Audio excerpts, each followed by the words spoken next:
नमस्कार। आप देखना शुरू कर चुके हैं खबर दमदार, जिस पर आप लोगों के लिए देश दुनिया की खबरों को आपके सामने जो है वो लाया जाता है, जिससे आपके पास में सूचनाओं की वृद्धि तो होती ही है, साथ में आपके ज्ञान में भी वृद्धि होती है। अगर आप लोग हमारे चैनल पर नए हैं तो आप लोग एक बार जरूर सब्सक्राइब कीजिएगा और कमेंट सेक्शन जो है आप लोगों के लिए ओपन है। आप वहां पर कमेंट करके जरूर बताइएगा कि हम जो इन्फॉर्मेशन आप लोगों तक पहुंचाना चाहते हैं वो वाकई में आप लोगों तक पहुंच रही है या नहीं पहुंच रही है। श्रीलंका एक ऐसा देश है जो कि हालिया बीते 3-4 सालों के अंदर एक आर्थिक जाल में नहीं जंजाल में फंसा हुआ है। उसकी 13% इकोनॉमी जो है जीडीपी वो डिपेंड करती है टूरिज्म के ऊपर। जब कोविड-19 का टाइम पीरियड रहा उस समय टूरिज्म सेक्टर बिल्कुल जो है वो बंद रहा और इसका इफेक्ट पड़ा चाइना की इकोनॉमी के ऊपर। यही नहीं, जब रशिया और यूक्रेन का वॉर शुरू हुआ था फेब 2022 फरवरी 2022 के अंदर, और उस समय आप लोगों को पता है कि बीजिंग ओलंपिक खत्म ही हुए थे और इंतजार ही हो रहा था कि कब बीजिंग ओलंपिक खत्म हो चाइना के, और उसके बाद में यूक्रेन और चाइना के रूस के बीच में जो है वो भिड़ंत हो जाए। रूस इसी फिराक में था, लेकिन इसका असर जो है वो श्रीलंका और तमाम अफ्रीकन देशों पर देखने को मिले। यूक्रेन और रशिया जो कि पूरे विश्व के अंदर फूड ग्रेन्स को सप्लाई करते थे, वही फूड ग्रेन्स की सप्लाई श्रीलंका के अंदर बंद हुई और श्रीलंका के अंदर जीडीपी जो है वो धड़ाम से नीचे आ गिरी, क्योंकि श्रीलंका फूड ग्रेन्स के लिए दूसरे देशों पर डिपेंड करता है। अगर यही बात मैं भारत के लिए कहूं तो भारत अपने फूड ग्रेन्स के लिए किसी पर डिपेंड नहीं है। भारत को किसी का मुंह ताकने की जरूरत नहीं पड़ती है कि कोई हमको खाना देगा और हम उसको खाएंगे, क्योंकि भारत ने पहले सबक ले लिया था इंदिरा गांधी से। इंदिरा गांधी जब यूएसए गई थी मदद मांगने के लिए, गेहूं लेने के लिए, तो इंदिरा गांधी को कुछ भी नहीं मिला था। उसके बाद हम लोगों को यह बात समझ में आ चुकी थी कि फूड ग्रेन्स के लिए, खाद्यान्नों के लिए हमें खुद पर जो है वो निर्भर रहना पड़ेगा, और उसका अनुसरण हमने किया। इसका नतीजा आज ये है कि हम लोग किसी पर निर्भर नहीं हैं। वापस से मैं अपने टॉपिक पर आता हूं, श्रीलंका पर। श्रीलंका की इकोनॉमी काफी बदहाल चल रही है। भारत ने भी उसको 2 से 3 बार जो है वो क्रेडिट लिमिट दी है, तब जाकर थोड़ी सी इकोनॉमी जो है वो सुधरी है।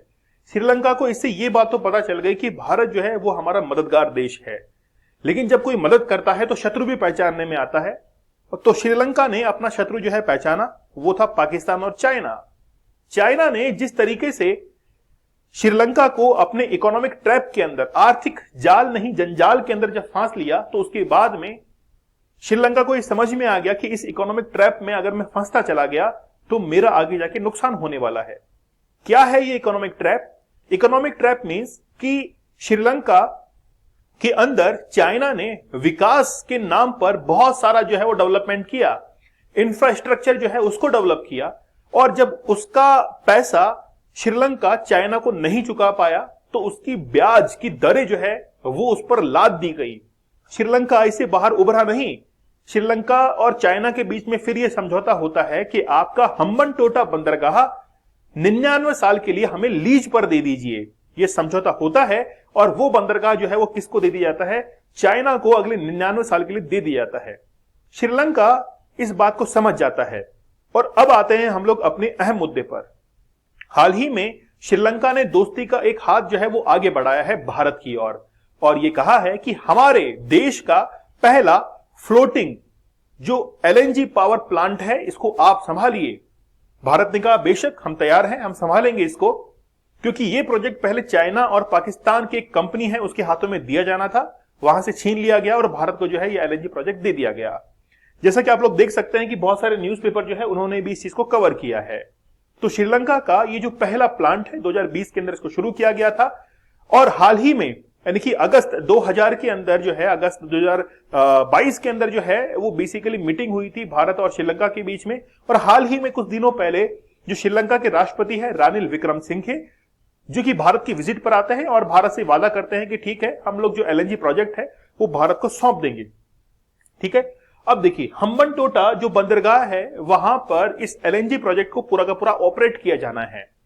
पहली बात तो यह कि वहां से छीना क्यों गया, क्योंकि एलएनजी जो है इसकी फुल फॉर्म है लिक्विफाइड नेचुरल गैस, एक ऐसी गैस जो कि तरल स्टेज के अंदर है। वैसे गैस आप लोग देखते हैं कि गैसियस फॉर्म में रहती है, ठीक है, उसको अगर खुले में छोड़े तो वो उड़ सकती है।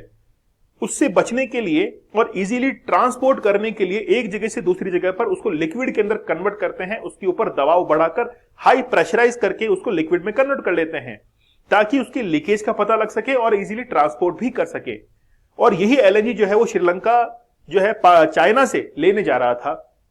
इसकी ट्रांसपोर्टेशन कॉस्ट जो है वो श्रीलंका को बहुत भारी पड़ रही थी। श्रीलंका सोचता है कि यही कॉस्ट मेरे लिए भारी पड़ रही है तो मैं बिजली कैसे इससे बनाऊंगा। इस ट्रांसपोर्टेशन कॉस्ट को कम करने के लिए भारत की तरफ रुख जो है वो श्रीलंका करता है कि ठीक है, भारत को हम लोग जो है ये पूरा का पूरा प्रोजेक्ट जो है वो दे देते हैं। बेसिकली क्या होता है कि ये जो हम्बनटोटा बंदरगाह आप लोग मेरे पीछे देख रहे हैं, ये एक टर्मिनल है जहां पर एक बहुत बड़ा सिलेंडर जो है वो आता है जिसके अंदर एलएनजी भरी होती है। उस एलएनजी को हम्बनटोटा बंदरगाह पर उतारा जाएगा, उस एलएनजी को वापस से गैस के अंदर कन्वर्ट किया जाएगा और उस गैस से बिजली बनाई जाएगी। एलएनजी जो है इसको ट्रांसपोर्ट करने का भी एक प्रोजेक्ट था श्रीलंका के पास में, ताकि मालदीव जो है उसको वो ट्रांसपोर्ट भी कर सके, ताकि वो भी अपना कोई काम जो है वो निकाल सके। ठीक है, ये कॉस्टिंग जो है वो बहुत ज्यादा हो रही थी, किसके लिए? श्रीलंका के लिए। इसलिए वो प्रोजेक्ट जो है वो भारत के हाथों में आ जाता है। आप लोग देख सकते हैं कि श्रीलंका के बिल्कुल दक्षिण के अंदर एक छोटा सा बंदरगाह है, एक जो आइलैंड के बिल्कुल सदन के अंदर है हम्बनटोटा बंदरगाह। यही बंदरगाह जो है इस पर ये एलएनजी प्रोजेक्ट लगना है। अगर आप लोग इस मैप में देखेंगे राइट साइड में ट्रिंकोमाली आप लोगों को दिख रहा होगा। ये जो ट्रिंकोमाली आप लोग को दिख रहा है ये भारत के अधिकार क्षेत्र में है, भारत ने इसको लीज पर लिया हुआ है। थोड़ा सा आप लोग इसको जो है हल्के फुल्के तरीके से इसको जरूर याद रखिएगा। तो अब श्रीलंका ने भारत की ओर एक रुख किया है दोस्ती का। अब देखते हैं कितनी लंबी जो है भारत श्रीलंका की दोस्ती जाती है। आप लोग इस चैनल पर नए हैं तो जरूर सब्सक्राइब कीजिएगा। अगर आप लोगों तक ये खबर जो है वो पहुंच चुकी है, आप लोगों के ज्ञान में वृद्धि हुई है, तो मोस्ट वेलकम है। आप लोग एक कमेंट सेक्शन में नीचे कमेंट जो है बहुत प्यारा सा वो छोड़ सकते हैं और चैनल को सब्सक्राइब करना मत भूलिएगा। मिलते हैं हम लोग नेक्स्ट लेक्चर के अंदर, तब तक के लिए धन्यवाद। Thank you. जय हिंद।